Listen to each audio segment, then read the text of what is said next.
This is a breaking news alert from 24-Hour News 8. First at 11, breaking news. Late tonight, the Muskegon Heights School Board voted to make major changes to how the district operates in an attempt to survive. 24-Hour News 8's Danny Carlson spent all evening at that board meeting working this story. She joins us live with what happened. Danny? Marley, it was a very emotional meeting. The meeting itself lasted probably about 2.5 hours, and in it, the Muskegon Heights School Board made some decisions that they say they hope will save the district about $1 million over the next year. But people who came out to tonight's meeting were obviously very upset because these decisions involve people's jobs. That we're victims. We've been raped, and it's like in our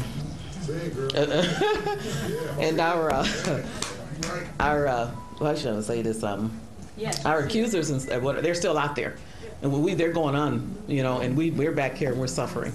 I just feel there's no justice. At tonight's meeting, the board decided to privatize 3 of the district's 6 unions. Custodial, clerical, and transportation services will now be run by private companies and not by Muskegon Heights. In all, about 50 jobs were affected at tonight's meeting. Board members say that they hope that the private companies that they plan to hire will keep many of the current Heights employees on. Because that was really, really hard to us, because we like to consider ourselves as family, and that we like to keep the family together if we can, especially folks that are qualified and doing a good job. So that was a hard piece for this board.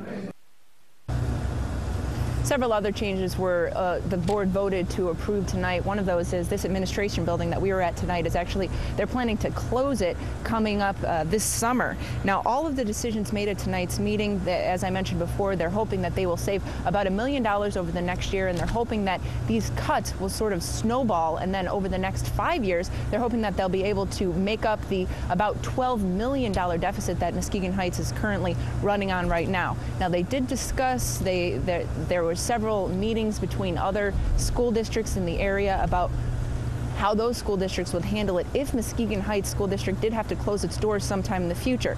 But they did stress that is not what's on the table right now. No word yet on that emergency financial manager that you guys mentioned at the top of the show tonight, but we plan to stay on top of the story and bring you the latest updates in this story about at Muskegon Heights. Live Muskegon Heights tonight, Danny Carlson, 24-Hour News 8.